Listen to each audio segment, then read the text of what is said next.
caranya mengukur disiplin, menentukan seseorang disiplin atau tidak disiplin. Sebagaimana yang tadi di langkah-langkah tadi, tinggal di data saja oleh kita ciri-ciri anak disiplin yang kita inginkan apa. Tadi misalnya saya contohkan memakai atribut sekolah pakaian dengan lengkap, mengumpulkan tugas tepat pada waktunya. Kemudian apa? Nah itu serangkaian kedisiplinan itu, apa kriteria indikator kedisiplinan itu bisa dijadikan alat untuk menentukan seseorang atau anak disiplin atau tidak, gitu ya. Ini saya share kembali ya yang tadi. Bentar, itu di bagian mana ya tadi ada contohnya? Sudah tershare lagi Teh Mita? Sudah ya? Sudah, Pak. Disiplin. Nah, jadi Teh Tri tinggal tinggal thank you. Tinggal menentukan disiplinnya mau apa saja nih indikatornya. Kalau yang ada di contoh ini, yang namanya disiplin itu merupakan tindakan yang menunjukkan perilaku tertib dan patuh. Indikatornya 1, mengikuti peraturan yang ada di sekolah, hadir tepat waktu di sekolah, masuk kelas tepat waktu, memakai seragam lengkap, taat aturan, mengerjakan tugas dengan baik, membagi waktu belajar, dan seterusnya. Gitu Teh Yunita. Ya. Nah, bagaimana dengan sekolahnya yang banyak? Bukan sekolahnya yang banyak, siswanya yang banyak. Tadi misalnya di kelas ada 46 siswa. Ya kan penilaian disiplin atau unsur sikap itu tidak harus pada saat itu saja gitu ya. Bisa nanti kita menggunakan catatan, oh dia ada catatan begini. Kemudian kalau ingin meyakinkan di penilaian antar teman yang kriteria tadi bisa ditukar dengan temannya, apakah dia itu tepat waktu atau tidak berdasarkan pengalaman teman. Kemudian bisa juga dibuat kuesioner, diberikan langsung kepada anaknya. Nih kamu isi. Ini tapi kamu harus jujur ya, gitu apa yang kamu inikan. Ini kamu mengisi ini tidak ada hubungannya dengan nilai raport. Kamu silahkan mengisi aja. Nah gitu. Itu bisa dilakukan. Yang pasti untuk penilaian sikap itu tidak bisa dilakukan dalam satu kali potret kalau observasi ya. Itu harus terus menerus. Bagaimana penilaian? Ya itu yang barusan hatur nuhun. Ya pertanyaan ini alhamdulillah ada pertanyaan. Jadi bisa ada sesuatu yang dibahas gitu ya. Nah, bagaimana Bapak Ibu sudah diisi link yang tadi? Atau kalau ada pertanyaan lagi mangga Teh minta. Silakan bagi Bapak Ibu yang ingin bertanya. Masih ada waktunya. Boleh ditulis di Oh iya, sedang kolom diisi chat ya. yang tersedia. Terima kasih Bu Fitri. Sedang diisi. Nanti kita akan bahas. Hasilnya kan bisa terlihat langsung oleh saya.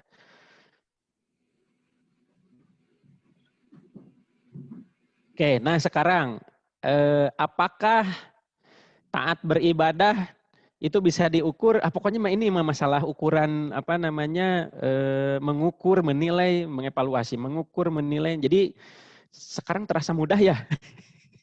Oh ya, ada Bu Pak, ada yang mau Apipah. bertanya lagi, Pak? Mangga, silakan. Kalau mau bertanya mau Silakan, Ibu langsung, Afifah. mau dibacakan Teh Mita, silakan.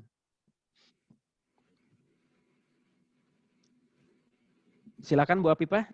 Tampaknya lagi di Halo, SD, lagi di Assalamualaikum. sekolah. Waalaikumsalam. Betul Pak, saya lagi di SD nih. Oh iya. Mangga Bu. Ya, bismillahirrahmanirrahim. Assalamualaikum warahmatullahi wabarakatuh. Waalaikumsalam. Nama saya Afifah, saya dari SD Negeri Muncul 1, Pak. Saya dari Tangerang Selatan. Ya. Tangerang masih panas? Ya, senang sekali. Ya, Sebelumnya, ya, masih Pak, masih panas, alhamdulillah. Saya senang sekali karena saya sudah bisa mengikuti webinar ini, bisa bertemu dengan dosen-dosen saya dulu Pak. Saya satu dari PGSD juga, PGSD UPI. Oh iya. Lalu bisa bertemu dengan rekan-rekan guru yang lain. Ya, ini menarik sekali Pak, pematerian tentang aspek sikap ini, penilaian dalam aspek sikap ya Pak ya. Entah ini pertanyaan saya nyambung atau tidak, tapi kayaknya mau saya tanyakan terkait dengan PJJ ya Pak, BDR ini, belajar dari rumah. Saya mengajar kelas 6, dan jujur belum pernah bertemu secara langsung dengan anak-anak di sekolah. Jadi untuk penilaian sikap, kesan pertama sikap kami yang biasanya kami dapatkan ketika bertemu dengan anak-anak langsung tuh untuk tahun ini tidak kami rasakan seperti itu. Dan memang agak kesulitan juga karena kami menemukan beberapa kasus yang kami rasa ini sebuah masalah ya Pak ya. Misalnya seperti ini, ketika ada tugas di rumah, terus kami kan seminggu sekali itu ada pengumpulan tugas, ternyata anak-anak itu ditulis oleh orang tuanya, dan orang tuanya itu melindungi gitu ya, tidak berbicara, tidak mengatakan kalau tugasnya ditulis oleh orang tuanya, tapi kami kan bisa menilai, bisa melihat juga meskipun tidak pernah bertemu langsung, tapi kami menilai setiap ada tugas, tulisannya berbeda, sangat mencolok perbedaannya, seperti itu. Itu yang pertama kasusnya. Terus yang kedua, ketika kami ada melakukan pembiasaan misalkan sholat duha setiap pagi, itu harus dipastikan oleh orang tua. Ternyata tidak ada penekanan oleh orang tua di rumah, seperti itu. Terus ada juga kami menemukan, maaf ya Pak, orang tuanya menutup-nutupi kalau anaknya sudah melakukan hal itu, seperti itu. Jadi kami cross-check anaknya sudah melakukan atau belum, kata anaknya belum, tapi ternyata orang tuanya mengatakan sudah, seperti itu. Itu kalau menurut kami, itu sebuah hal yang besar, karena penilaian sikap ini kan sangat berkaitan erat, bahkan mungkin bagian dari pendidikan karakter. Itu. Jadi, yang kami menemukan hal seperti itu di lapangan untuk selama pembelajaran di rumah ini.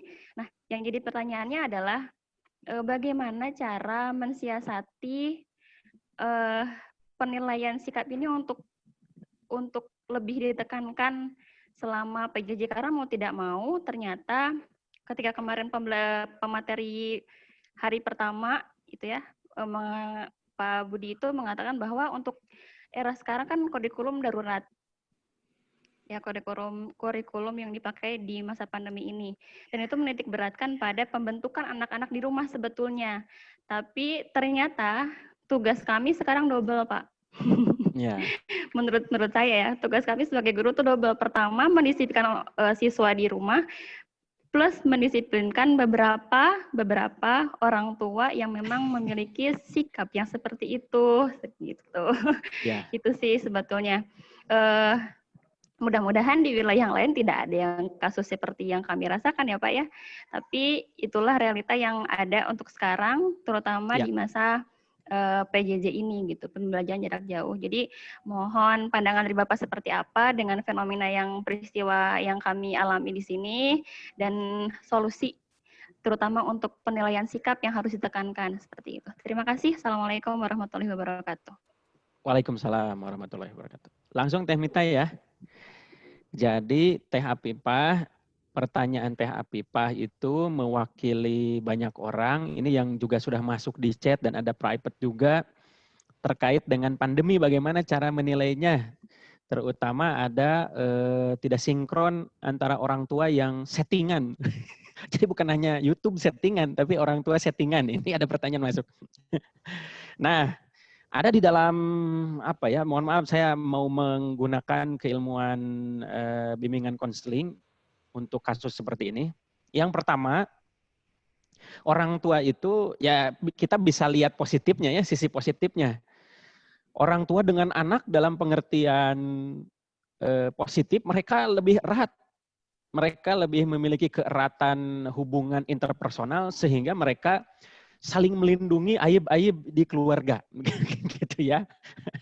Jadi orang tuanya menjaga supaya anaknya ada di dalam pandangan positif guru-gurunya, sehingga ini bagus nih bahasa dari Pak Ade, settingan orang tua. Jadi orang tua men-setting supaya sikapnya itu disampaikan positif-positif saja.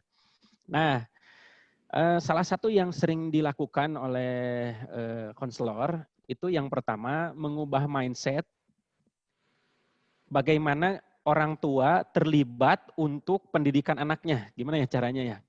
Kalau di dalam konseling itu ada kan misalnya ada anak datang ke guru BK lah. Kemudian Pak, saya begini-begini, di rumah mah tidak diperlakukan begini-begini, makanya saya bandel. Nah, otomatis dalam pikiran kita sebagai konselor misalnya atau sebagai guru, ini gara-gara orang tuanya nih. Panggil atau melakukan home visit kunjungan ke rumah atau misalnya dipanggil yang intinya bertemu aja. Biasanya karena tadi konsep pertama seluruh anggota keluarga dalam lingkungan keluarga itu saling melindungi, maka pernyataan-pernyataan kita bukan untuk menjudge karena pada dasarnya ya orang tidak mau dinilai langsung gitu ya dihakimi misalnya. Ibu mohon maaf anak ibu bandel bagaimana sih di rumahnya? Wah, itu sudah masuk mulai ke wilayah pribadi rumah tangga orang. Nah, ada bayangan bahwa ketika bertanya tentang pola kehidupan, perlakuan orang tua pada anaknya, itu masuk ke wilayah pribadi urusan rumah tangga orang. Makanya untuk apa sih ibu nanya-nanya gitu? Kok masuk ke pribadi saya? Ini kan urusannya anak saya di sekolah. Ya kalau bandel tolong dong diperlakukan dengan baik di sekolah. Nah, itu respon biasanya denial. Nanti Teh Apipah bisa cari di jurnal internasional ada family based school counseling. Jadi konseling sekolah atau misalnya education atau family based education. Jadi bagaimana guru itu bekerja sama dengan orang tua untuk perkembangan positif siswanya, terutama terkait dengan sikap. Statement yang biasanya di awal pertemuan dengan orang tua adalah kita berdiri sama tinggi, duduk sama rendah gitu. Dari sisi postur itu. Tapi kalau dari sisi pembicaraan, nah Bu, misalnya, ini kan kita sama-sama untuk kebaikan ini dan segala macam. Kami mohon kerjasamanya. Nah ini ada ini segala macam. Mohon, nah tidak perlu bertanya langsung seperti tadi yang di awal. Itu memang akan terjadi penolakan. Nah, jadi intinya pada pemilihan kata-kata kita bekerja sama dengan orang tua agar orang tua memiliki kesadaran. Jangan-jangan orang tua ini juga menganggap bahwa unsur sikap mah tidak terlalu penting untuk diinikan. Atau misalnya orang tua juga berpikir bahwa begini, banyak guru yang menggabungkan nilai sikap dengan nilai pengetahuan. Nah, kan itu hukumnya haram. Haram itu. Makanya di raport kan dipisahkan antara nilai ulangan matematika 5 dengan perilaku sikapnya ABC kan. Tidak boleh kita memberikan nilai matematika 8 karena dia mah sering bawain tas, kalau disuruh menghapus papan tulis itu mau gitu. Tidak boleh. Jadi it's like an apple and orange, tidak bisa digabungkan. Jadi sikap-sikap, pengetahuan-pengetahuan. Yang sering terjadi mungkin orang tua menganggap nanti kalau di setting kemudian tidak disampaikan perkembangan sikapnya di rumah, kedisiplinan, pembiasaan dan segala macam secara real, nanti akan berpengaruh pada skor nilai dari pengetahuannya yang tertera di raport.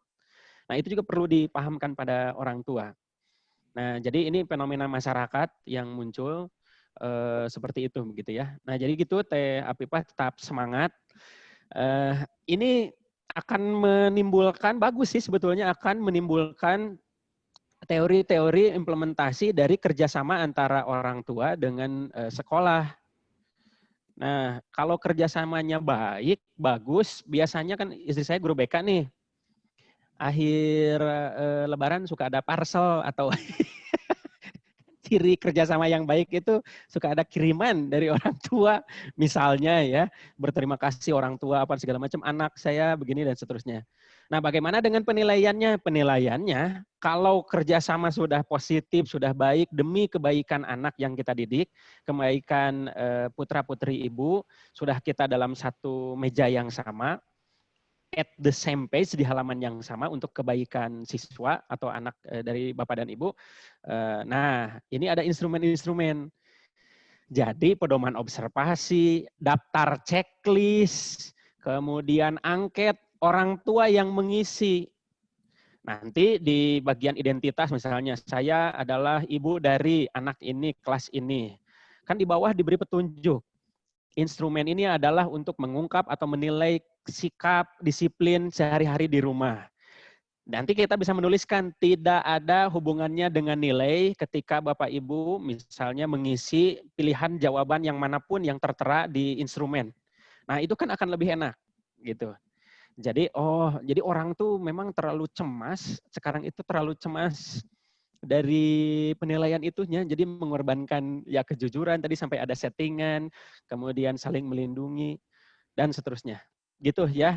Teh Apipah mudah-mudahan bisa menjawab, tapi masih bisa cara yang lain. Intinya kita harus betul-betul satu hati, duduk satu meja, satu ini dengan orang tua bahwa ini demi semata-mata demi kebaikan si anak yang kita didik di sekolah dan anak dari orang tua yang kita hadapi. Bukan sekali lagi disampaikan, bukan untuk mengorek-ngorek kehidupan keluarga sendiri. Banyak yang seperti itu, hasil risetnya memang begitu. Timbul pertama denial, penolakan, merasa dicampuri kehidupan rumah tangganya, kemudian cara mendidik anak dan seterusnya. Gitu Teh Apipah, terima kasih pertanyaan sudah mewakili Baik, Pak Ari, beberapa terima orang. kasih banyak. Ya, alhamdulillah. Ya, baik Pak, ada pertanyaan lagi dari Ibu Ika. Bagaimana cara menilai sikap siswa di masa pandemi? Soalnya guru tidak bisa melihat langsung siswa belajar di rumah sesuai dengan yang diperintahkan. Terima kasih atas perhatiannya dan jawabannya. Ya, gitu, tadi sudah disampaikan sebagian. Salah satunya kita bekerja sama dengan orang tua, memberikan panduan, pedoman observasi, kemudian angket, kuesioner kepada orang tua, begitu ya, supaya nanti orang tua melaporkan. Hanya tadi mindset di awalnya adalah demi kebaikan putra putri bapak ibu sebagai orang tua gitu. Kan ingin anaknya tidak belajar berbohong dari perilaku bohong yang ditampilkan pada gurunya. Itu langsung anak belajar kan. Mungkin dalam pikirannya akan bicara, mah dah aku mah nggak begitu. Kenapa mamah bilangnya ke si ibu itu mah begitu? Mungkin kata orang tuanya, cicing maneh gitu ya. Jadi itu ya bisa begitu kalau mindset orang tuanya hanya untuk memproteksi aib, padahal kita masuk ke bekerja sama dengan orang tua untuk kebaikan anaknya. Jadi itu bisa diwakilkan. Memang salah satu alternatifnya kita bisa gunakan teknologi kalau memang sekolahnya seperti tadi di Tangerang, Teh Habibah pasti di kota ya. Terus ya kita di Kota Bandung yang para peserta ini ya bisa menggunakan WA pada segala macam atau menggunakan Google Form yang saya berikan misalnya, itu juga memudahkan begitu supaya kita tidak kerepotan. Tetapi alangkah lebih baik memang dialog langsung, wajah ketemu wajah, bercakap-cakap dengan orang tua. Kalau dalam bahasa BK itu ada home visit yang rutin dan itu dibiayai sekolah, itu akan lebih baik begitu ya. Asal tentu saja untuk masa-masa sekarang protokol kesehatan harus tetap dijaga. Saya kira itu mungkin Bu Ika ya dari Pajagalan. Mangga Teh Mita, kalau tidak ada mungkin sudah ya jadwalnya sampai 35, masih ada waktu. Ya, silakan. Masih ada waktu Pak. Baik Bapak dan Ibu, barangkali masih ada yang ingin ditanyakan, silakan. Masih ada waktu. Coba saya cek responnya ya. Apakah sudah? Alhamdulillah sudah ada 3 orang yang mengisi dari peserta 60. Yang mengisi ini menceritakan, dari Lab School, dari Sukamulya. Sekarang bertambah, ada 4 orang. Target sikap tanggung jawab. Nah, definisi tanggung jawab, bertanggung jawab. Oh ya betul. definisi tanggung jawab, bertanggung jawab. Kalau bisa definisi itu menjelaskan tentang apa yang dijadikan di target. Tanggung jawab adalah perilaku yang ditunjukkan secara konsisten antara apa yang dijanjikan dengan apa yang dilakukan. Nah, itu misalnya tanggung jawab. Kan kita tahu tagline dari tanggung jawab adalah berani berbuat, berani bertanggung jawab. Berarti itu ada komitmen, ada unsur, gitu ya. Kemudian bagaimana indikator tanggung jawabnya? Ini indikator itu bukan kriteria. Ini dari siapa ya? Pokoknya adalah dari salah satu SD. Indikator itu bukan kriteria. Kalau Bapak atau Ibu yang mengisi di sini, indikatornya tidak bertanggung jawab, kurang bertanggung jawab. Bertanggung jawab, sangat bertanggung jawab. Nah, itu adalah kriterianya. Nanti setelah ada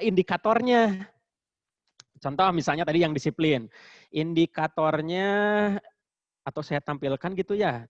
Saya share screen supaya lebih mudah ini kan. Ayo Bapak Ibu yang lain mengisi supaya diskusinya bisa ada contohnya langsung.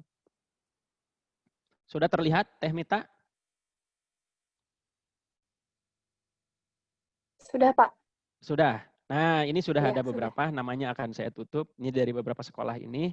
Ada target sikap tanggung jawab. Nah, kemudian definisi target sikap bertanggung jawab. Nah, kalau bisa, kalau definisi itu menjelaskan apa yang ditargetkan. Kemudian indikator target sikap, ini yang kotak ini, itu indikator itu ciri-ciri anak bertanggung jawab.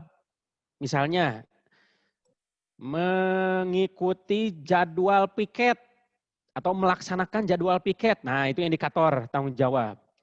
Kemudian menjadi ketua kelompok yang yang mengumpulkan pekerjaan temannya tepat waktu, itu tanggung jawab sebagai ketua kelompok. Kalau tidak bertanggung jawab, kurang bertanggung jawab, sangat bertanggung jawab, itu adalah kriteria untuk menilainya.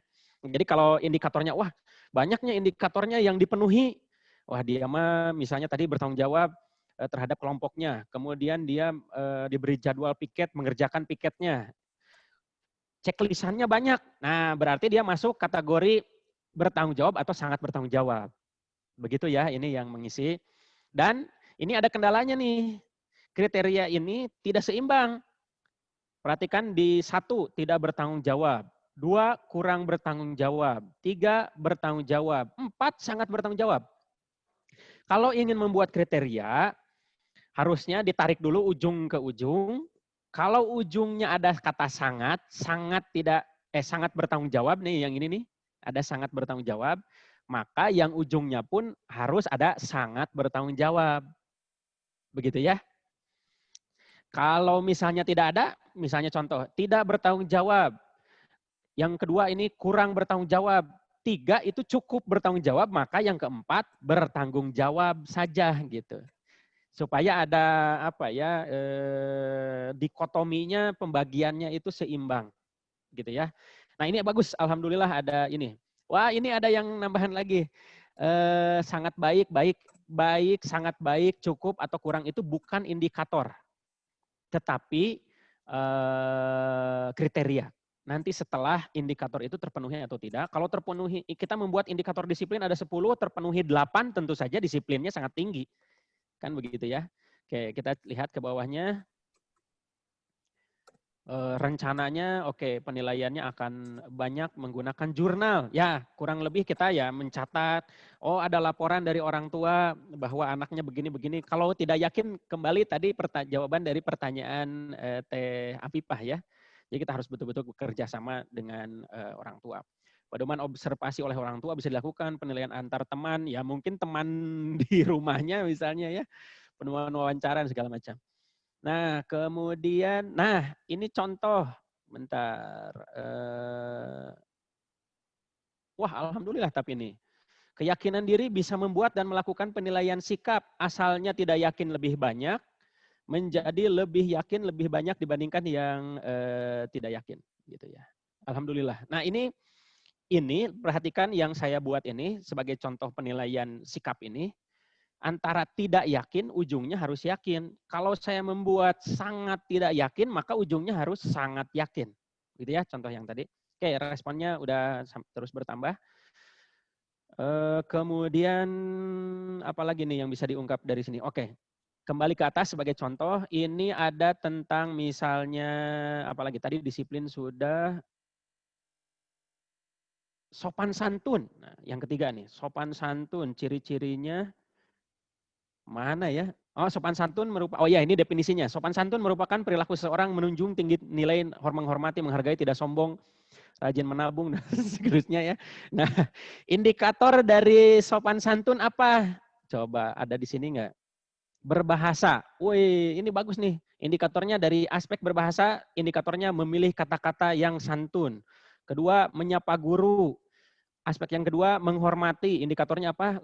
Ramah kepada guru, tidak merasa pintar. Wah, astagfirullahaladzim ya. Mudah-mudahan saya tidak merasa pintar. Ini sharing kan ya. Kemudian mendengarkan nasihat orang tua, berperilaku, mengucapkan salam, meminta izin ketika masuk. Nah, ini betul. Ini adalah indikator sikap. Nah, lalu bagaimana kriterianya? Nanti ya berarti kriterianya kita bisa tentukan. Kalau indikator yang ini banyak dipenuhi, berarti anak ini santun. Kalau lebih dari ekspektasi kita, lebih dari indikator, sangat santun. Kalau misalnya dia baik, dari sisi adab, sangat beradab. Kalau kurang beradab, tidak beradab, ya biadab. Nah gitu, bisa itu kriteria kan. Nah mudah-mudahan tidak luar biadab, tapi luar biasa ya.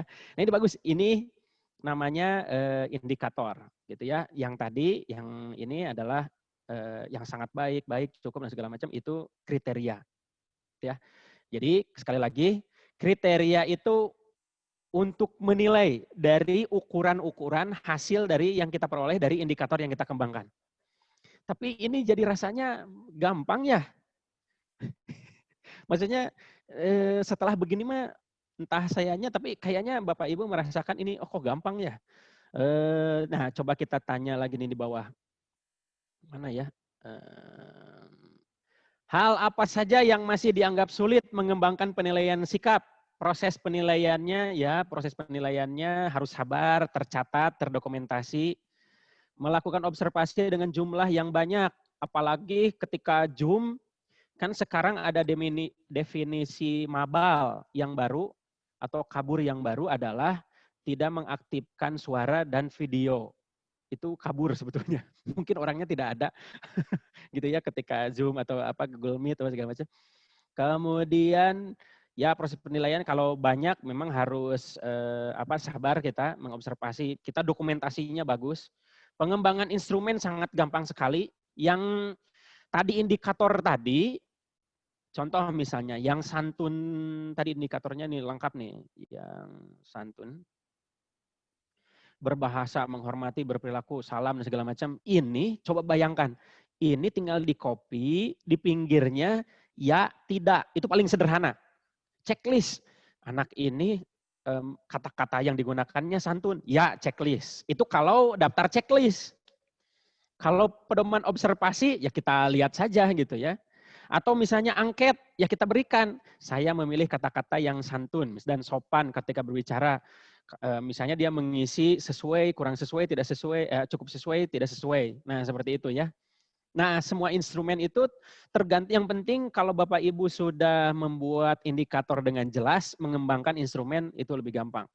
Yang saya khawatirkan untuk pada kesempatan ini adalah kesulitan mengembangkan instrumen ini adalah khawatir ini harus diuji validitas, reliabilitas, tidak misalnya. Yang pengalaman Teh Mita misalnya pengalaman, belum ya, Teh Mita mah belum belajar validitas, reliabilitas segala macamnya. Udah kan itu traumatik ya. Nah iya. Teh Tri mungkin pernah tuh. Nah, untuk kesempatan ini tidak perlu serumit itu, tidak perlu uji coba, tidak perlu apa itu kalau memang kita mau mengembangkan instrumen yang standar. Instrumen standar itu adalah instrumen yang melibatkan validitas, reliabilitas, dan usabilitas, kemudahan untuk digunakannya. Menentukan indikator dan penskoran. Penskoran itu lebih sama dengan rubrik juga. Kita akan memberikan kriteria cukup itu atas dasar misalnya skor dari rentang berapa sampai rentang berapa. Jadi kalau tadi kita contohkan bagaimana cara menskornya misalnya ya. Men-skor dan menentukan kriteria. Bapak mohon maaf waktunya 2 menit lagi. Oh, iya waktunya. Tapi ini terima kasih bagi yang sudah memberikan respon. Ini ditunggu loh respon yang lain karena pesertanya lebih banyak daripada respon yang masuk. Insya Allah saya berbaik sangka akan ada masukan dan segala macam. Mudah-mudahan tadi juga ada terkait dengan, sebentar, saya akan cek yang pertanyaan terakhir.